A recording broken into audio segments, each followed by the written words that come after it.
এরপর 13 এবং 14 নম্বর যে অঙ্ক দুটো আছে তার মধ্যে আমরা 14 নম্বর অঙ্কটা করব, কারণ 13 নম্বর অঙ্কটা যে ফরম্যাটে দেওয়া আছে 14 নম্বর অঙ্কটা আমরা একটু মডিফাই করলে সেই ফরম্যাটটা অটোমেটিক চলে আসবে। তো আমি সেই জন্য 14 নম্বরটা একটু যেহেতু বড় হবে এই জন্য আমি এটাই নিয়ে নিলাম। তো আমরা এটা করি। দেওয়া আছে x square plus 10x plus 24, এটাকে আমাদের বলছে দুইটি বর্গের বিয়োগফল রূপে প্রকাশ করতে হবে। দুটো বর্গ রাশি তাদের মাঝখানে যেন বিয়োগ চিহ্ন থাকে, অর্থাৎ তাদের বিয়োগফল রূপে প্রকাশ করতে হবে এই পুরো রাশিটাকে। আমরা করি, এটা আমরা কি করতে পারি, এটা আমরা মিডল টার্ম করতে পারি। তোমরা জানো মিডল টার্ম কিভাবে করতে হয়। প্রথম প্রথম যে রাশি এক্স স্কোয়ার তার যে সহগ, এক্স স্কোয়ারের সহগ এখানে কত আছে 1, আমরা জানি এর সাথে কিছু নাই, তার মানে হচ্ছে 1 গুণ অবস্থায় আছে, তাহলে এর সহগ হচ্ছে 1। তো 1 এবং 24 গুণ করতে হবে। 1 এবং 24 গুণ করলে কত হয়, 1 এবং 24 গুণ করলে আমরা জানি 24 হয়। তো মিডল টার্ম করার নিয়ম হচ্ছে এটা, 24কে এবার ভাঙাইতে হবে এইভাবে যেন এমন দুটি সংখ্যা দিয়ে এমন দুটি সংখ্যা নিতে হবে যাদেরকে গুণ করলে 24 হয়, এবং সেই দুটো সংখ্যা যোগ করলে যেন, যোগ বা বিয়োগ করলে যেন 10x হয়। আমরা জানি সেটা কত, আমরা যদি 4 এবং 6 নেই তাহলে 4 6 24, 4 এবং 6 যোগ করলে কত হবে 10। তো আমাদের সেটা রাশি নিতে পারি plus 6x plus 4x plus 24। দেখো এক্স স্কোয়ার ছিল এক্স স্কোয়ারই আছে, 24 ছিল 24ই আছে, 6x 4x যোগ করলে 10x, তো মানের কোনো পরিবর্তন হয়নি। আমরা এটাকে যদি ভাঙে 12 দুগুণে 24 এটাও করতে পারতাম, এটাও করতে পারতাম, কিন্তু 12 এবং 2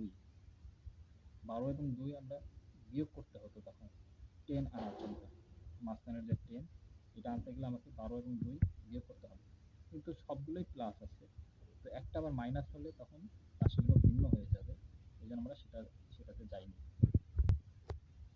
আমরা এটা কি করতে পারি, এখান থেকে প্রথম দুইটাকে x কমন নিতে পারি। x কমন নিলে এখানে থাকবে শুধু x প্লাসে প্লাসে প্লাস x, যদি এখান থেকে কমন নিই তাহলে 6 থাকবে। এখান থেকে আমরা প্লাস 4 কমন নিতে পারি, পরের যে দুইটা রাশি আছে এখান থেকে প্লাস 4 কমন নিলে প্লাসে প্লাসে প্লাস 4, x থেকে 4 কমন নিলে শুধু x, প্লাসে প্লাসে প্লাস 24 থেকে 4 যদি কমন নেই, 4 দিয়ে 24কে ভাগ করলে 6 থাকবে। মনে রাখবা এই রাশি এবং এই রাশি দুটো কিন্তু অবশ্যই একই হতে হবে। এক্স প্লাস 6 এখানেও আছে, অবশ্যই এখানেও এক্স প্লাস 6ই থাকতে হবে। মিডল টার্মের নিয়মই হচ্ছে এটা, যে দুটো রাশি সমান হতে হবে। তাহলে এক্স প্লাস 6 এখান থেকে এবং এখান থেকে আমরা এক্স প্লাস 6 কমন নিতে পারি, তাহলে বাকি থাকবে কি, এখান থেকে এক্স থাকবে বাকি, এখান থেকে প্লাস 4 বাকি থাকবে। দুইটা রাশি আমরা পেলাম। তোমরা 13 নম্বর যে অঙ্কটা আছে সেটা দেখলে দেখবে এরকম একটা ফরম্যাট দেওয়া আছে। আমাদের একটু বলেছিলাম আমি যে মডিফিকেশন করলে আমাদের এই ফরম্যাটটা চলে আসবে। এখন আমরা এই রাশিটাকে আমরা দুইটি বর্গের বিয়োগফল রূপে প্রকাশ করতে পারি। আমি যদি ধরি x প্লাস 6 এটা যদি আমি a মনে করি, আর x plus 4, x plus 6 K a মনে করেছি, x প্লাস 4 কে আমি যদি b মনে করি, তাহলে কি হবে, রাশিটা হবে a b, a হচ্ছে x প্লাস 6, x প্লাস 4 হচ্ছে b, তাহলে দুইটা গুণ অবস্থায় আছে, অর্থাৎ a এবং b গুণ অবস্থায় আছে, a b। আমরা কি জানি a b এর সূত্র কি? হ্যাঁ অবশ্যই আমরা জানি, a b এর সূত্র হচ্ছে a plus b by 2 whole square minus a minus b by 2 whole square, এটা হচ্ছে a b এর সূত্র। আমরা সেই সূত্রটা বসাই দিই, a plus b by 2 whole square minus a minus b by 2 whole square. এখন মানগুলো বসিয়ে দিই, a এর মান কত x প্লাস 6, b এর মান x প্লাস 4 n বাই 2,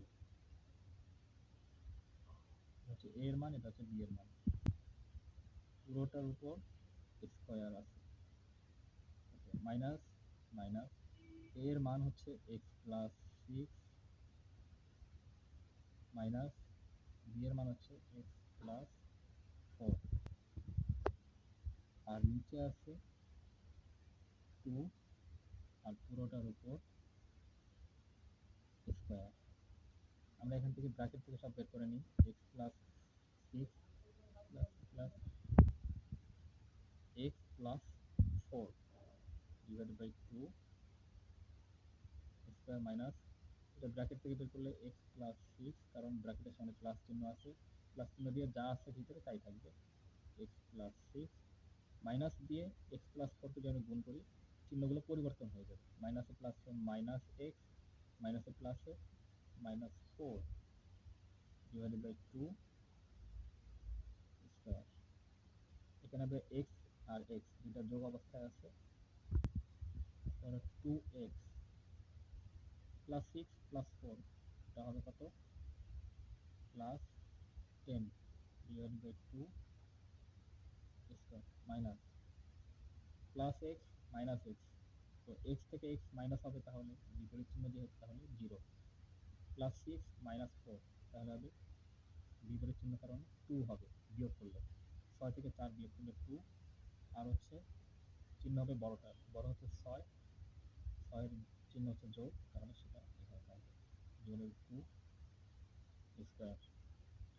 এখান থেকে আমরা যদি 2 কমন নেই, এই দুটো রাশি থেকে 2 কমন নিলে কি থাকবে, 2 কমন নিলে x প্লাস প্লাস প্লাস 10 থেকে 2 যদি কমন নিই তাহলে 5 থাকবে, নিচে 2 স্কয়ার মাইনাস 2 2 ক্যান্সেল করলে 1 থাকবে শুধু এখানে, 1 তারপর স্কয়ার। দেখো এখান থেকে 2 2 ক্যান্সেল করলে x প্লাস 5 শুধু বাকি থাকবে, তার স্কয়ার, এই 2 এই 2 ক্যান্সেল, এখান থেকে এই 2 এই 2 ক্যান্সেল করছি, শুধু 1 ছিল এখানে, এখান থেকে x প্লাস 5 তারপর স্কয়ার মাইনাস 1 স্কয়ার। তো আমাদের বলছে দুইটি প্রশ্ন ছিল দুইটি বর্গের বিয়োগফল রূপে প্রকাশ করতে। দেখো এখানে দুটো বর্গ, এটা একটা বর্গ রাশি স্কয়ার, এটা একটা বর্গ, এই দুটো বর্গের মাঝখানে বিয়োগ চিহ্ন, দুটো বর্গের বিয়োগফল রূপে প্রকাশ করতে হয়ে গেল, তাহলে এটাই আমাদের অ্যান্সার। আশা করি বুঝতে পেরেছো, বাকি যে অঙ্কগুলো আছে তোমরা এগুলো এই নিয়মে করতে পারবে ইনশাআল্লাহ। তো আজকে এই পর্যন্তই, ভিডিও ভালো লাগলে অবশ্যই সাবস্ক্রাইব করো এবং বেল বাটন নোটিফিকেশন যেন পরবর্তী ভিডিও অবশ্যই পেতে পারো, এই জন্য বেল বাটনটি বাজিয়ে দাও, আর লাইক কমেন্ট শেয়ার করো।